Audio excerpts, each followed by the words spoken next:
My name is Brandy. I'm 56 and I live in Washington. All these years, my kids wanted me to write down events that happened to myself and my family. Quite a few members of my family have passed, and I didn't want these experiences to die with them. So for my children, here it goes. A lot of messed up supernatural things have happened to me and my family in my lifetime, most with witnesses. This is one of them. About 25 years ago, while house hunting for a rental, I met the former renter of this run-down but livable house. She warned me not to rent this house because I have small children, and not only was it run down, it was very haunted. And never, she was stern, never let a man live here with you. He will be taken over by the evil that lives here. Now, I'm thinking she's crazy, or she was just mad at the landlord for something, and we needed a home desperately. I was thinking, I've lived through worse, so I blew it off. I ended up renting the house and realizing I should have heeded her warning. I feel I should describe the bedroom so you can get a feel of the surroundings. On one side of the room, there was a full-size bed against the wall where I slept. A small nightstand with a lamp and a single bed next to me against the other wall where my two little girls slept. And then the living room door. At our feet was the hall door, a closet and a crib. Many nights we would see the light beneath the door get blocked out, as if someone was walking up to my room and just stand there, then fade away. At first we thought it was my mother-in-law going to the bathroom, since it was next to our room, but we found out later it wasn't her. And the dog would sometimes growl and scratch, but when we opened the door to the hall, there was no one there. Almost every morning at 6 a.m, we could hear the lid to the toilet slam up, and the toilet would flush. But when we ran in there, the lid was down and the water was calm. A phone would start ringing in my room, despite us not even having one at the time. And we could hear old music coming from the walls from time to time, thinking it was coming from the pipes of our neighbour or something. But our neighbour had already moved out, and the house was completely empty. So many things happened there, but this night in particular caused me to never let my girls sleep in their own bed alone. The girls were so happy that day. They both received a package from my mom full of princess stuff, toys, cups and bowls, 2 beach towels and 2 nightgowns embossed with their favourite princess image. The nightgowns were short and silky, and after their bath they begged to wear them in bed, so I happily complied. It was quiet in the house that night. My boyfriend's mother Opal was with family along with my boyfriend. I don't remember where the dog was, but he wasn't there. I took them in, oldest by the wall and youngest closest to me on the outside. I wasn't ready for sleep, so I put a scarf over the lamp to dim the light so I could still read. Now I'm sitting on my bed next to them, and as I'm reading, the covers slightly came down off the girls. I didn't think anything of it, because my older daughter was notorious for kicking off the blankets, so I took them both in and continued my reading. It happened again, and once again I covered them up. At this point I'm feeling uneasy, and the hairs on my arms are starting to raise, never a good sign. I look at my oldest daughter and notice that she hadn't moved. How is this happening? I sat back down on my bed and pretended to read intently, staring at the covers. Moments passed, and I felt myself trembling, trying to hold the book steady. Then it happened. I saw the covers start to move, but the girls were still. I was confused. I didn't understand what was going on. The covers then were pulled down with force, so I leapt up and grabbed the covers from the end of the bed, pulling them up. At this point, I'm standing next to them, and my voice quivered as I firmly said, "Stay away from my girls." I still don't know who I was yelling at. I sat on the bed next to them, gripping the covers tight, when they jerked from my hands, down to the foot of the bed, exposing my girl's legs, and my youngest daughter's nightgown started to raise, and she started to scream as if she was feeling pain, waking her sister. I threw my body over both my girls and screamed, "Get out!" repeatedly. Trying to calm them down and protect them, we stayed huddled together all night. And this was the last time they slept alone in that house. I was able to get a bigger bed, and we all slept together from that point on. I don't have photographic evidence, but my youngest daughter had large red marks on her thigh. Nobody prepares you. You just have to live through it. If I had enough money at the time, we wouldn't have had to. The first time we saw him, it was a nice day. The kids and I were out grocery shopping, having a good time. I usually keep the living room light on when I know we were going to get home after dark. It was just starting to be dusk. I pulled into the gate, and I think the kids were a little too rambunctious. Too much spare change quarter machine candy, I guess. I sat for a moment planning my attack on getting all these groceries, a sleeping baby, and the two girls up the stairs and into the house, when I noticed movement in the living room. No one was home. I could hardly see anything in there because the light wasn't on. I started to get out when the girls jumped out of the car and started running for the steps. "Stop!" I yelled and ran over to them. We could hear noises like a child running around, and my eldest daughter to this day says she saw a little boy and describes him to a T, but at that moment, I thought it might be an intruder or something.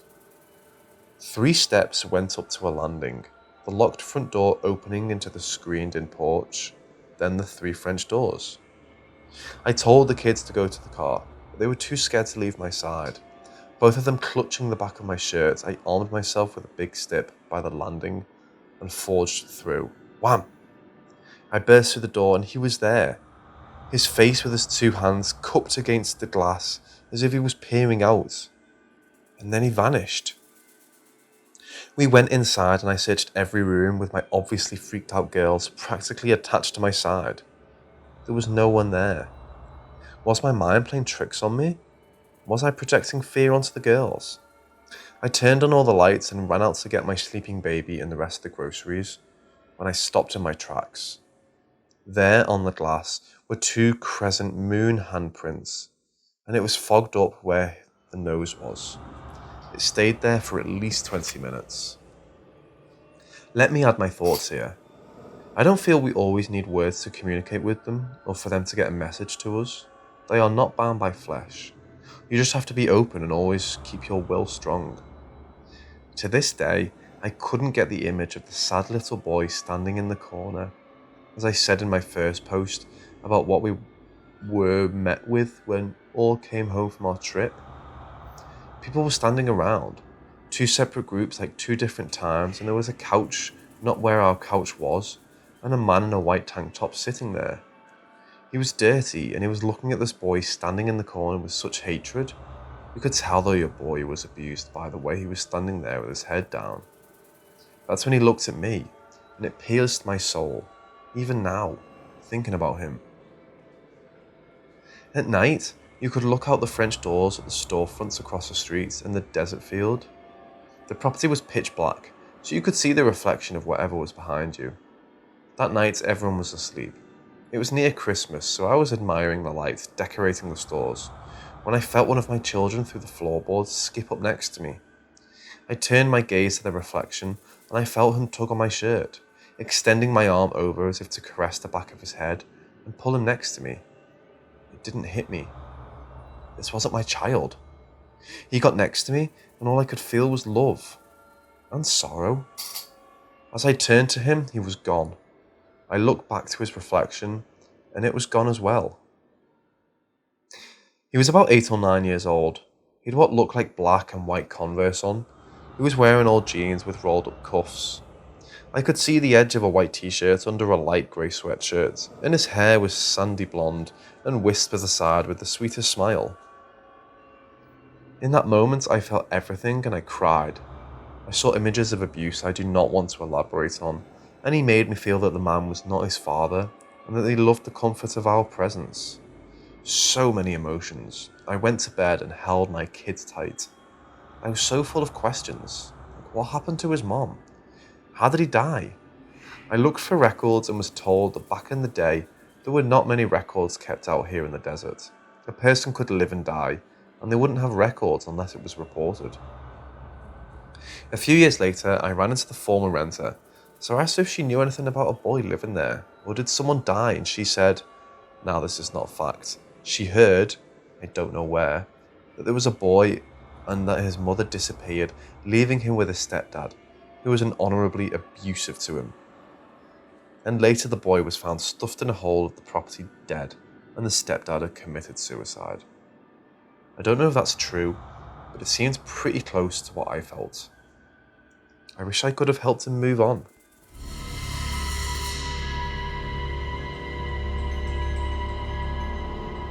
Over the last week or so, I've noticed that the activity in my apartment has reached the worst it's ever been.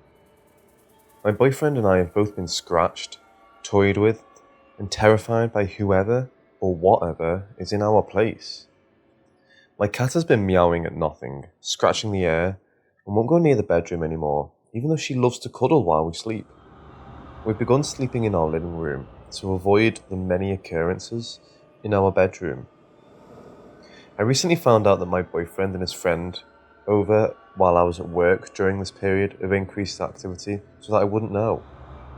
His friend and him pulled out a Ouija board and tried to communicate with the spirit.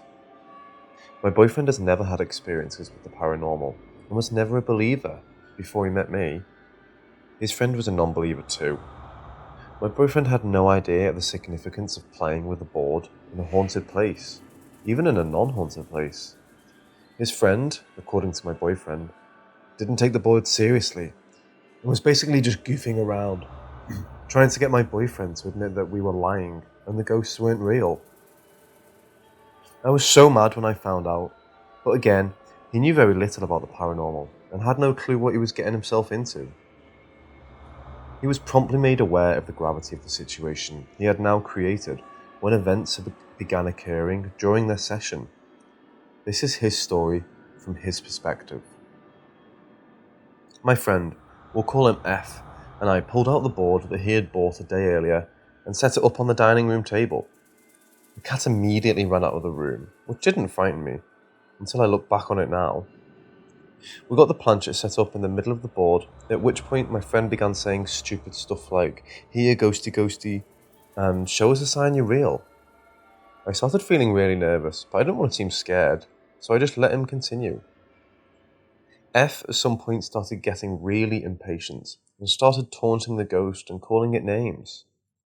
The planchet moved to goodbye when F asked, "What kind of ghost doesn't make itself known?" And F started laughing because he thought it was me moving it.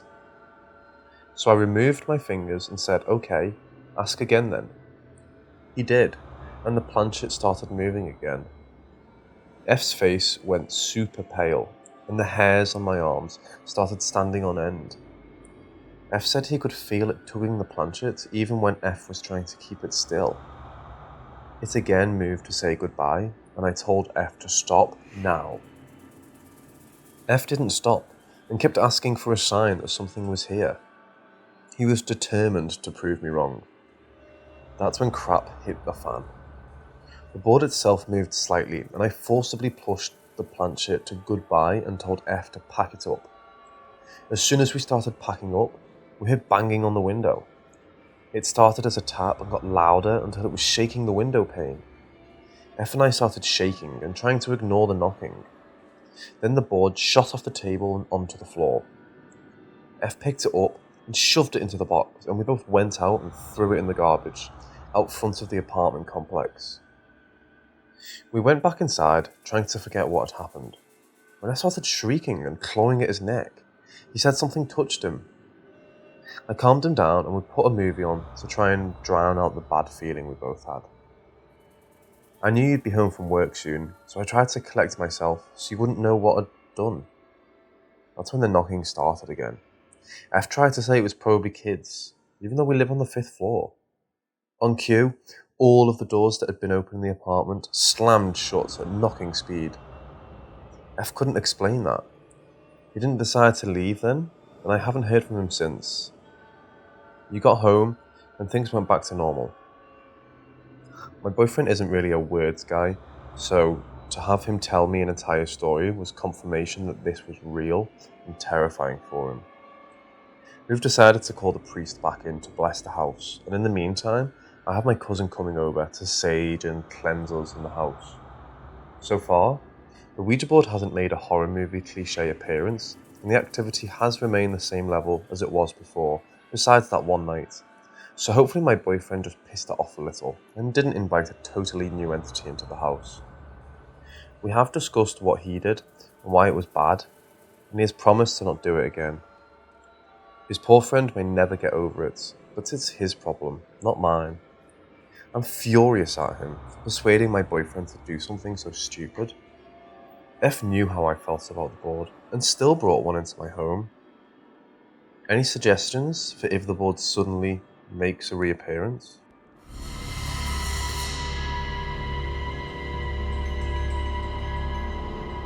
Recently, the ghost that's in my apartment has started banging on my walls and my ceiling. I called my landlord because I thought it was construction at first. There was only one apartment above me, so I thought they may be doing flooring or something, and for the first 3 days, I didn't pay it much mind. Then the banging started happening at 1 am, 3 am, 5 am, and late at night, so I knew it wouldn't be my landlord.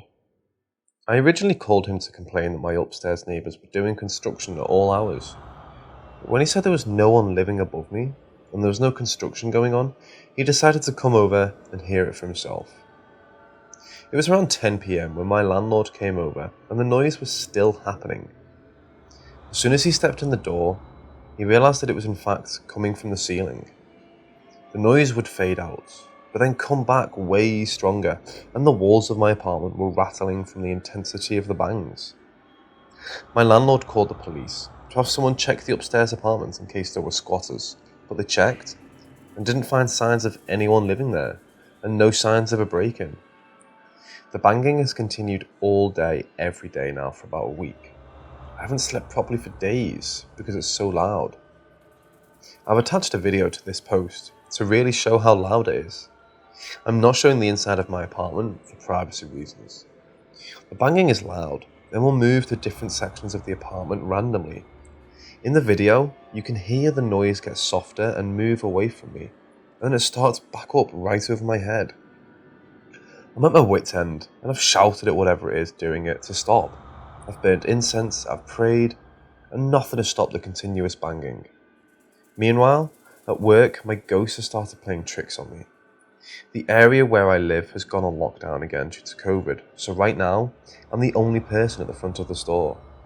My manager works at the back and picks and packs all curbside orders. Most of the lights are off at the front right now to save on electricity, so it gets pretty eerie at night. I keep hearing tapping at the door that leads to the back of the store, and hearing someone whisper into my ear randomly while I'm working. I keep getting touched by the entity at work on my arms and back of my neck. I had the ghost blow in my face the other night too. So hard you could see my hand move on the security camera. I don't know if the increased activity has to do with my boyfriend making the ghosts angry, or if he invited something different into my life. I just want it to stop, especially the banging.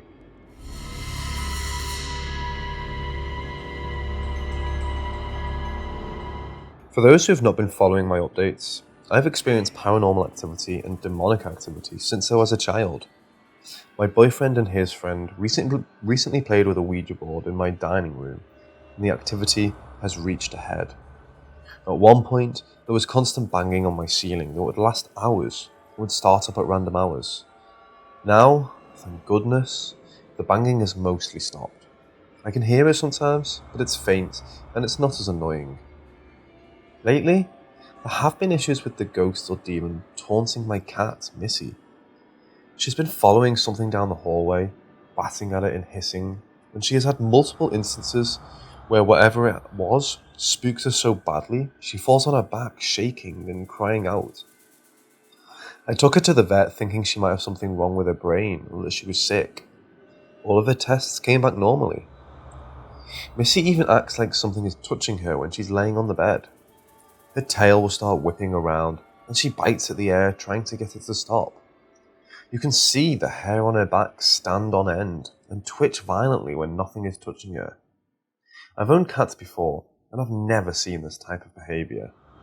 Missy is the sweetest, most loving cat, and something is obviously bothering her. The thing that makes me think it is the ghost or demon doing this is because I was standing in my kitchen, which is just off the dining room coincidentally, and Missy was being visibly upset by something in the room. I yelled at whatever it was to knock it off. That's when a painting I have of Missy came flying off the wall, 5 feet away from me, and slammed into the oven before smashing into the ground. I screamed for my boyfriend, and when he got there, we both tried to figure out how the painting had fallen like that. We tried dropping it every which way, and nothing made it go as far as it did. The fact that it was a painting of my cat that it had been tormenting was proof to me that it wasn't just my cat being crazy. This thing had it out for her. The eeriest thing about this was that it was hanging on 3-meter Velcro tape. This whole strip of tape had been ripped off the wall, including a large strip of paint, and the tape had been flung 4 feet in the opposite direction of the painting. We made a special collar for Missy that had a metal anti-lost container attached where my cousin put black tourmaline and some herbs to protect her. We had her sage the house again and perform a blessing on Missy. So far, so good. Missy seems more relaxed and the apartment feels a bit lighter. Hopefully, it won't play with her anymore. For all the animal lovers, yes, the collar is breakaway in case it gets stuck, and it's pet-friendly herbs inside the container, in case it were to ever break. Pretty sure she wouldn't eat the tourmaline, so we should be good there.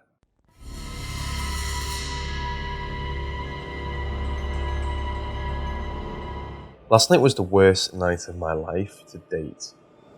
Something happened that was so terrifying that my boyfriend and I decided to get a hotel room, which was very difficult to do because of COVID lockdown rules. We had to send my cat to my mother's place because we didn't want anyone getting hurt.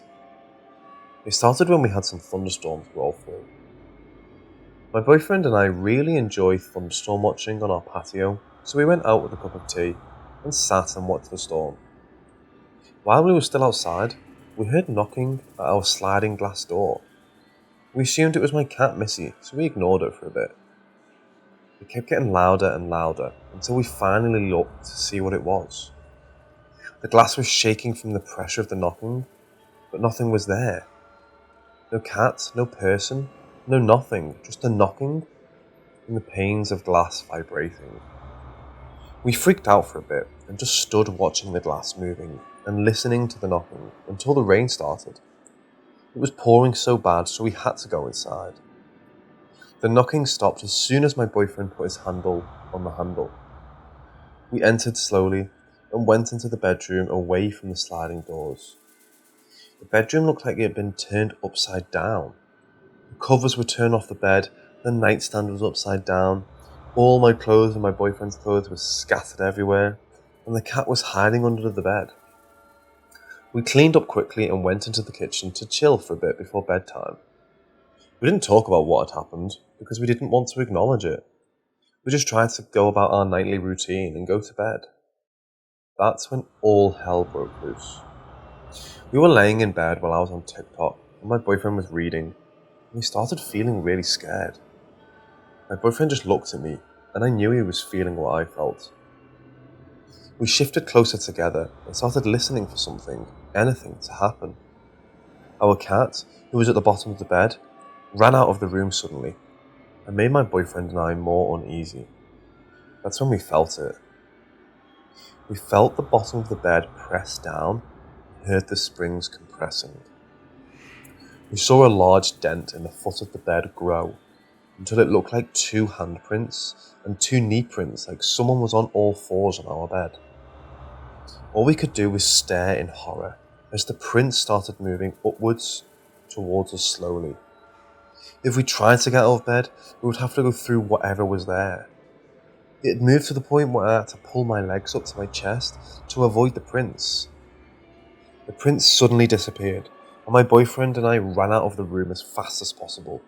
We grabbed Missy and ran to the car, only stopping to grab wallets and keys.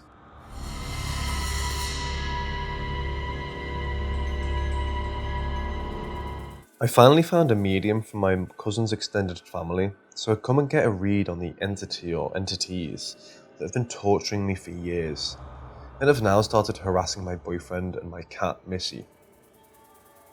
It was very nerve-wracking having someone come in, because we didn't know what she would find.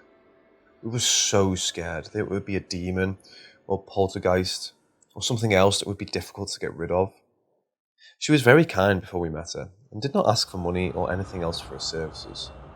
She was a really calming presence, and we met for coffee before she came over to our apartment.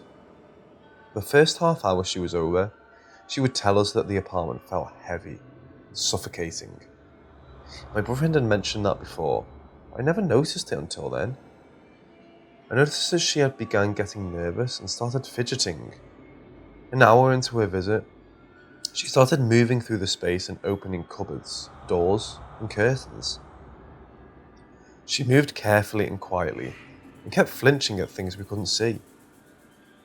After a few minutes, she finally gathered us into the kitchen and sat us at the table. This is what she said.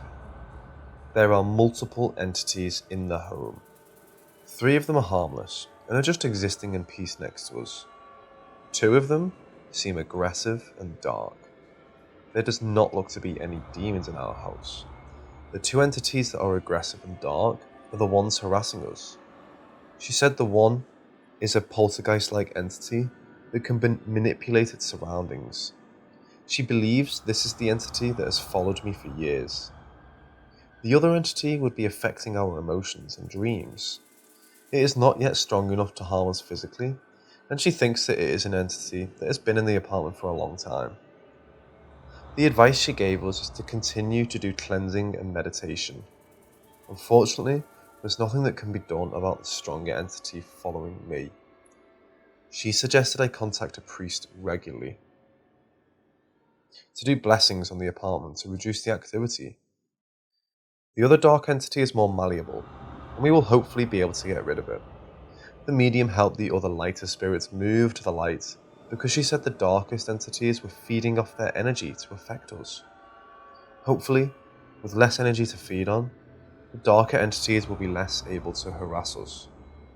Our plan going forward is to have regular visits with the medium to get rid of the weakest dark entity and hopefully to weaken the strongest one. We are hoping that everything will start getting back to normal.